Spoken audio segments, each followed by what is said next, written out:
wabarakatuh. Semoga teman-teman selalu sehat dan sukses selalu. Jangan lupa sholat, zikir, dan sholawat.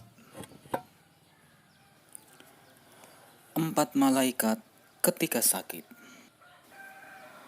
Ketika Allah Subhanahu wa Ta'ala menetapkan seorang hambanya yang beriman, baik itu laki-laki atau perempuan, akan mengalami sakit, maka Dia akan mengirimkan 4 malaikat kepada orang itu.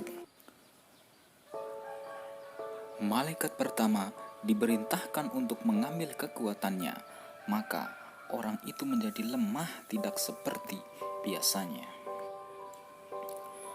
Malaikat kedua diperintahkan untuk mengambil selera makannya dari mulutnya, maka ia jadi enggan makan walau terkadang merasa lapar.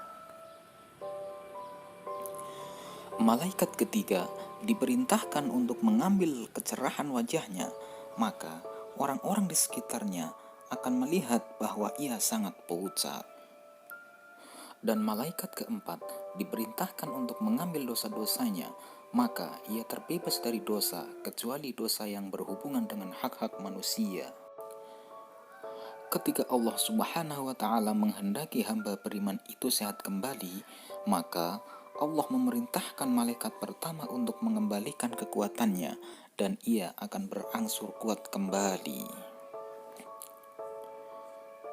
Malaikat kedua diperintahkan untuk mengembalikan selera makannya, maka ia akan senang makan dan itu membantu memulihkan kesehatannya. Malaikat ketiga diperintahkan untuk mengembalikan kecerahan wajahnya, maka kepucatan wajahnya berangsur menghilang dan kembali cerah seperti sedia kala.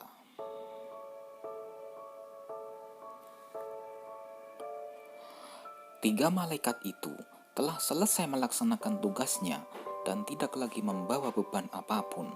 Tinggal malaikat keempat yang menunggu perintah Allah turun kepadanya, sehingga ia tidak harus membawa seperti ketiga malaikat temannya itu. Tetapi perintah itu tidak datang juga. Karena itu ia memberanikan diri bertanya kepada Allah, "Wahai Allah, kami berempat adalah hamba-hambamu yang patuh kepada perintahmu.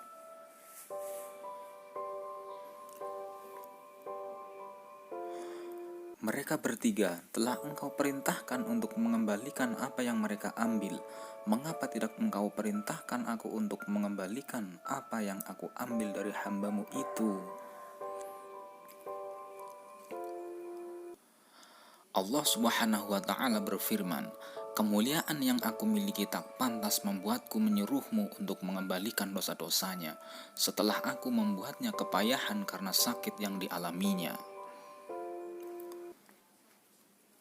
Malaikat keempat berkata, "Lalu apa yang harus aku lakukan dengan dosa-dosanya ini, ya Allah?" Allah berfirman, "Pergilah engkau ke laut dan buanglah dosa-dosanya di sana."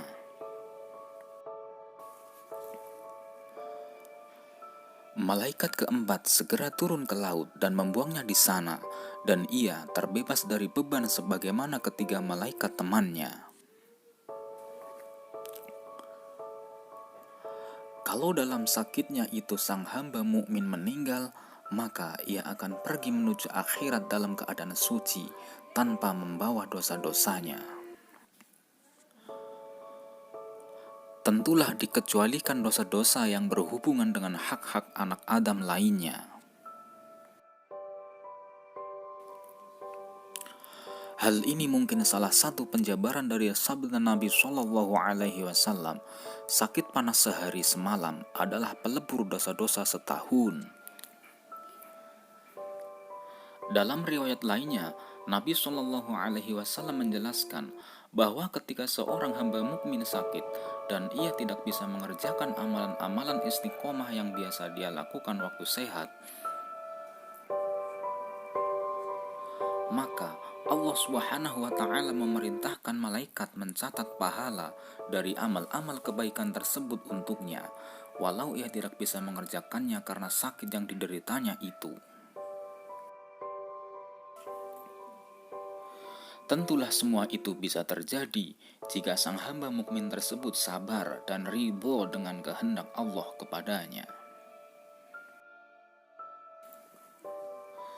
Bukan mengadukan atau memprotes Allah yang menghendakinya sakit kepada pengunjung-pengunjung yang menjenguknya.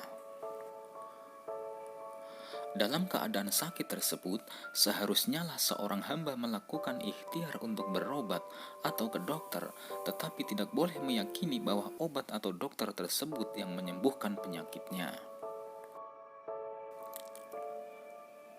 Kalau keyakinan seperti itu tertanam, bisa-bisa ia terjatuh pada kesyirikan yang samar atau syirik khafi.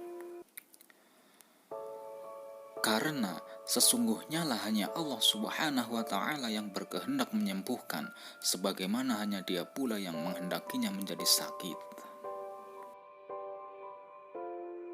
Maka ikhtiar itu adalah wajib. Setelah itu harus tawakal kepada Allah Subhanahu wa Ta'ala tentang hasilnya, yang mana tawakal tersebut tidak ada batasnya. Wallahu a'lam. Semoga teman-teman yang sedang sakit segera diangkat penyakitnya, diberi kesabaran dan kesembuhan, serta diangkat derajatnya oleh Allah Subhanahu wa Ta'ala. Amin. Wassalamualaikum warahmatullahi wabarakatuh.